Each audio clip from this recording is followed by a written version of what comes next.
नमस्कार, मैं हूं पूजा और आप देख रहे हैं न्यूज़ी का स्पेशल प्रोग्राम खबरची। आज के एपिसोड में बात होगी मोदी मैक्रो की मुलाकात की, बांग्लादेश की जहां पर तारिक रहमान ने शपथ ले लिया है, दिल्ली में एआई की वजह से होटलों के दाम आसमान छू रहे हैं, तो वृंदावन के गलियों में विराट अनुष्का भक्ति में लीन है, और आखिर में बात उस 19 साल के लड़के की जिसने क्रिकेट के मैदान पर इतिहास रच दिया है। तो चलिए शुरू करते हैं बिना किसी शोर शराबे के देश दुनिया की बड़ी खबरें खबरची पर। शुरुआत करते हैं माया नगरी मुंबई से। आज मुंबई का लोक भवन भारत फ्रांस की दोस्ती का गवाह बना। प्रधानमंत्री मोदी और फ्रांसीसी राष्ट्रपति एमेनुअल मैक्रों के बीच मुलाकात हुई। बड़ी बात क्या है इसमें, तो खबर है कि भारत और फ्रांस के बीच करीब 3.25 लाख करोड़ रुपए की मेगा डिफेंस डील संभव है। इस समझौते के तहत भारत को 114 राफेल फाइटर जेट मिल सकते हैं। राफेल की ताकत से हम वाकिफ है और अब ये संख्या हमारी वायुसेना की ताकत को कई गुना बढ़ा देगी। सिर्फ फाइटर जेट ही नहीं, बात समुद्री सहयोग, इंडो पैसिफिक स्ट्रेटजी और आर्टिफिशियल इंटेलिजेंस तक पहुंची है। दोनों नेताओं ने India France year of innovation 2026 का आगाज भी किया। और हाँ, डिप्लोमेसी के बीच थोड़ा बॉलीवुड का तड़का भी लगा। मैक्रो ने अनिल कपूर, मनोज बाजपेयी, शबाना आजमी, ऋचा चड्ढा जैसे सितारों से भी मुलाकात की। बता दें कि राष्ट्रपति बनने के बाद मैक्रो का यह चौथा भारत दौरा है। अब सरहद पार चलते हैं।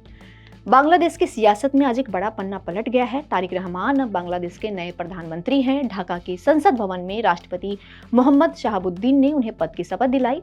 तारिक रहमान के साथ 25 कैबिनेट और 24 राज्य मंत्रियों ने भी शपथ ली है। इसमें एक खास बात यह है कि मंत्रिमंडल में एक हिंदू मंत्री को भी जगह मिली है। 25 में से 17 चेहरे बिल्कुल नए हैं, लेकिन इसके साथ ही वहां पर एक पेच भी फंसा है। दरअसल 17 साल बाद बीएनपी सत्ता के करीब तो आई है, लेकिन रास्ते में कांटे कम नहीं है।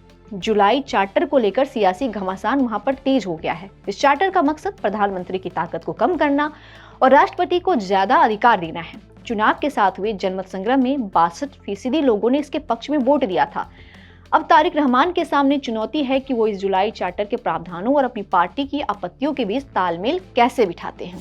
दिल्ली के भारत मंडपम में इन दिनों पूरी दुनिया का दिमाग एक तरह से इकट्ठा हो गया है। मौका है एआई इम्पैक्ट समिट 2026 का, लेकिन इस समिट ने दिल्ली एनसीआर के होटलों की किस्मत खोल दी है। सुंदर पिचाई, सैम वॉल्टमैन और बिल गेट जैसे दिग्गजों का जमावड़ा लगने वाला है। डिमांड इतनी बढ़ी कि गुरुग्राम के दलीला एमबीएस जैसे होटलों में एक रात का किराया 6.15 लाख रुपए तक पहुंच गया है। मेक माई ट्रिप के अनुसार जो कमरे सामान्य दिनों में सस्ते मिलते थे, उनका रेट 300% से ज्यादा बढ़ गया है। इधर बिल गेट्स को लेकर जो सस्पेंस बना हुआ था वो भी खत्म हो गया है। एक खबर उड़ी थी कि बिल गेट्स का निमंत्रण रद्द कर दिया गया है क्योंकि उनका नाम जेफरी एप्स्टीन के फाइल में आया हुआ था। लेकिन गेट्स फाउंडेशन ने साफ कर दिया है कि ये खबरें गलत है। बिल गेट्स तय शेड्यूल के हिसाब से समिट में शामिल होंगे और अपना कीनोट एड्रेस देंगे। इधर मैदान पर चौके छक्के लगाने वाले विराट कोहली और अनुष्का शर्मा आज सुबह एक अलग ही रंग में दिखे। मंगलवार सुबह 6 बजे ये जोड़ी वृंदावन के प्रेमानंद महाराज के आश्रम पहुंची। दोनों ने जमीन पर बैठकर करीब 1 घंटे तक महाराज जी का सत्संग सुना। विराट और अनुष्का पूरी तरह भक्ति भाव में डूबे दिखे। दोनों हाथ जोड़कर सत्संग सुनते रहे। सत्संग के बाद उन्होंने महाराज से आशीर्वाद लिया।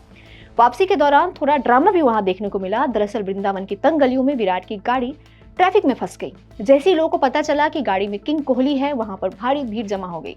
पुलिस को रास्ता साफ कराने में 15 मिनट लग गए, तब जाकर विराट कोहली दिल्ली के लिए रवाना हो सके। अंत में बात क्रिकेट की। T20 वर्ल्ड कप में न्यूजीलैंड ने अपना दबदबा कायम रखते हुए सुपर 8 में जगह बना ली है। चेन्नई के चेपॉक स्टेडियम में खेले गए मैच में कीवियों ने कनाडा को 8 विकेट से रौंद दिया। कनाडा ने 173 रन बनाए थे, जिसे न्यूजीलैंड ने महज 15.1 ओवर में हासिल कर लिया। लेकिन मैच की असली हेडलाइन कनाडा के युवराज समरा बने। 19 साल के इस लड़के ने चेन्नई की गर्मी में न्यूजीलैंड के गेंदबाजों के पसीने छुड़ा दिए। युवराज ने 65 गेंदों पर 110 रनों की तूफानी पारी खेली। इसी के साथ युवराज T20 वर्ल्ड कप के इतिहास में शतक लगाने वाले सबसे कम उम्र के बल्लेबाज बन गए हैं। उन्होंने पाकिस्तान के अहमद शहजाद का 2014 का रिकॉर्ड तोड़ दिया है।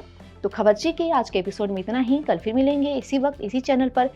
तब तक के लिए देखते रहिए न्यूज़ इंडिया का खबरची। नमस्कार।